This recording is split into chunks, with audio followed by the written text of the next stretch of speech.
बिस्मिल्लाहिर्रहमानिर्रहीम। अस्सलाम वालेकुम। आज हम बनाएंगे अरवी गोश्त। बहुत ही मज़ेदार बनता है और बहुत ही आसान रेसिपी है। तो चलिए फिर हम बनाना शुरू करते हैं। तो मैंने सबसे पहले लिया था मटन गोश्त 1 किलो। बोनलेस मैं यूज़ कर रही हूँ, आप चाहें तो हड्डी वाला भी यूज़ कर सकते हैं, लेकिन अगर बोनलेस लेंगे तो वो ज़्यादा अच्छा रहेगा। तो इसमें मैंने 2 गिलास पानी डाल दिए हैं, क्योंकि सबसे पहले हम गोश्त को गलाएंगे और बाकी कुकिंग हम बाद में करेंगे। तो गोश्त में पहले पानी डालेंगे और उसे हम थोड़ी देर के लिए पकने देंगे और फिर हम उसके बाद इसमें बाकी मसाला जात डाल देंगे। तो 20 मिनट के लिए लो फ्लेम पे मैंने रखा है। तो ये देखिए गोश्त 20 मिनट के बाद गल चुका है, क्योंकि ये मटन था तो लो फ्लेम पे इतनी देर में गल जाता है। अगर आप बीफ लेंगे तो बीफ को थोड़ा ज़्यादा टाइम लगेगा और पानी भी थोड़ा ज़्यादा डालना पड़ेगा। तो अब इसमें मैं 2 बड़े प्याज डाल दिए हैं और साथ ही 2 चम्मच लहसुन अदरक का पेस्ट डाल दिया है। आप पेस्ट डाल दें या पाउडर डाल दें, अभी आपकी अपनी चॉइस है। और साथ ही हम इसमें डाल देंगे 4 टमाटर, दरमियान में से काट लेंगे, बस हम इन्हें मज़ीद छोटा नहीं करेंगे क्योंकि इनका छिलका हमें रिमूव करना है। 1 चम्मच नमक डाला है और 1 चम्मच ही मैंने पिसी हुई लाल मिर्च डाल दी है, आधा चम्मच हल्दी डाली है और 1 चम्मच धनिया पाउडर डाल दिया है।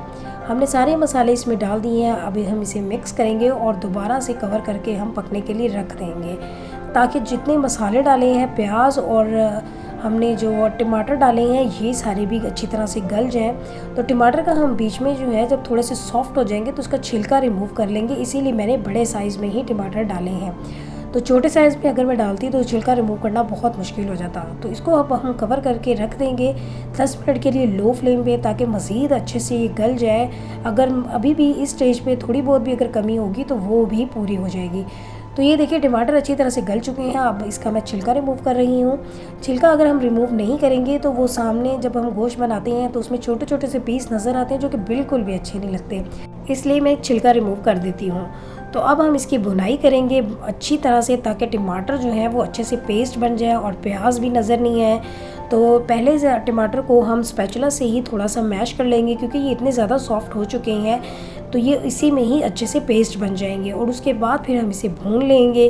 गोश्त को भूनना बहुत ही ज़रूरी होता है। जब तक गोश्त की अच्छी तरह से भुनाई नहीं होगी तो गोश्त में टेस्ट नहीं आता है। तो टमाटर, लहसुन, अदरक और प्याज, इनके साथ गोश्त को भूनना बहुत ही ज़रूरी है। तो टमाटर जो है वो अच्छी तरह से पेस्ट बन चुके हैं। तो ये देखिए स्पैचुला से ही वो अच्छे से पेस्ट बन गए हैं। अब हम इसे मिक्स करेंगे और इसकी हम भुनाई कर लेंगे। तो भुनाई के लिए फिर उसके बाद मैं इसमें ऑयल भी डाल दूँगी और फ्लेम मैंने यहाँ मीडियम टू हाई रखा हुआ है। इसी में मैं हल्का सा जो पानी नज़र आ रहा है वो भी ड्राई हो कर लूँगी और उसके बाद फिर मैं इसमें ऑयल डालूँगी। तो देखिए पानी जो है वो काफ़ी हद तक ड्राई हो चुका है। अब हम इसमें ऑयल डाल देते हैं। तो ऑयल डाल रही हूँ मैं आधा कप, आपकी अपनी चॉइस है, आप थोड़ा सा ऑयल बढ़ा भी सकते हैं, लेकिन आधा कप इनफ रहेगा।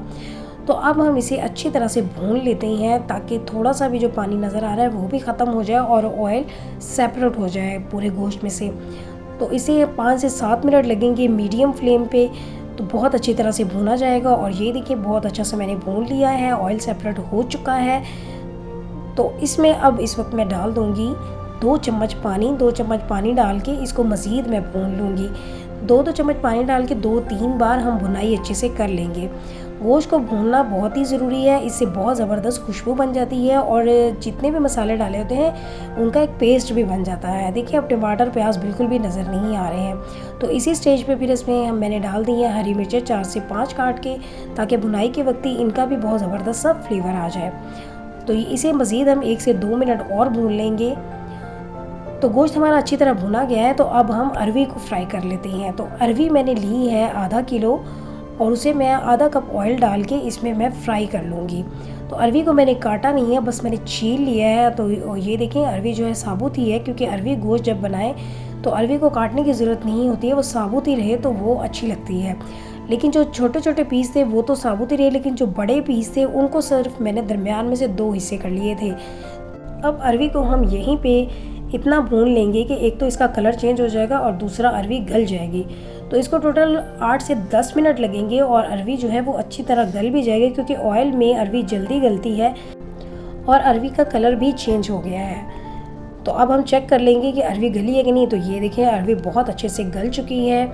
तो अब गली हुई अरवी है, इसे हम बाहर निकाल लेते हैं पैन से और इसे हम गोश्त में मिक्स कर देंगे। तो अरवी को फ्राई करने से ये फ़ायदा होता है कि अरवी में लेस होती है वो ख़त्म हो जाती है, तो जो गोश्त में नहीं आएगी। तो ये गोश्त मैंने भून लिया था, अब मैं अरवी इसमें फ़्राई की हुई अरवी डाल दूँगी। तो आप पहले फ्राई करके भी रख सकते हैं या बाद में फ्राई कर लीजिएगा। तो ये देखिए मैं फ्राई की हुई अरवी अब मैं गोश्त में डाल रही हूँ। इसे अच्छी तरह हम मिक्स करेंगे। अरवी भी गल चुकी है और यहाँ पे गोश्त भी गल चुका है। तो इम्पॉर्टेंट बात ये बता दूँ कि अगर आपको ग्रेवी रखनी हो तो आप थोड़ा सा पानी डाल दीजिएगा। अगर आपको ज़्यादा ग्रेवी रखनी होगी तो आप आधा ग्लास पानी डाल दें। अगर कम रखनी हो तो आधे ग्लास से भी कम पानी डाल दें और इसे थोड़ी देर के लिए दम पे रखेंगे तो बहुत अच्छी सी ग्रेवी इसमें रेडी हो जाएगी। लेकिन अगर आपको ड्राई अच्छा लगता है तो पानी बिल्कुल भी ना डालें, इसी तरह भी सर्व कर सकते हैं। लेकिन मैं इसमें आधा कप यखनी डाल रही हूँ। तो ये देखिए आधा कप पानी डालने से बिल्कुल हल्की सी ग्रेवी बनी है। तो ये अच्छी लगती है। तो आपकी अपनी चॉइस है, आप ड्राई रखना चाहते हैं या हल्की सी ग्रेवी या इससे भी थोड़ी सी ज़्यादा। तो इसे अब हम कवर कर देंगे, दम पे रख देंगे 1 से 2 मिनट के लिए, ताकि अरवी और गोश्त आपस में अच्छी तरह मिक्स हो जाएं और बहुत ही ज़बरदस्त से रेडी हो जाए। तो ये देखिए 1 से 2 मिनट हो गए हैं, ऑयल सेपरेट हो गया है, बहुत ही मज़ेदार और बहुत ही खुशबूदार अरवी गोश्त रेडी है। तो आप ये मेरी रेसिपी ज़रूर ट्राई कीजिएगा और अगर अभी तक आपने चैनल को सब्सक्राइब नहीं किया तो वो भी कर दें। तो अब बिल्कुल एंड में हम डाल देंगे इसमें हरा धनिया। इस स्टेज पे आप दोबारा से भी हरी मिर्चें डाल सकते हैं, लेकिन मैंने शुरू में ही काफ़ी ज़्यादा डाल दी थी भुनाई के वक्त, तो इसलिए मैं अभी नहीं डाल रही।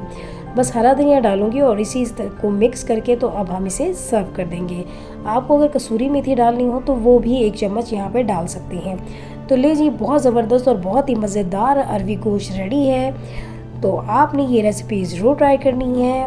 तो फिर मिलेंगे हम एक और नई मज़ेदार रेसिपी में। तब तक के लिए इजाज़त दें, अपनी तो हमें याद रखिएगा। अल्लाह हाफिज़।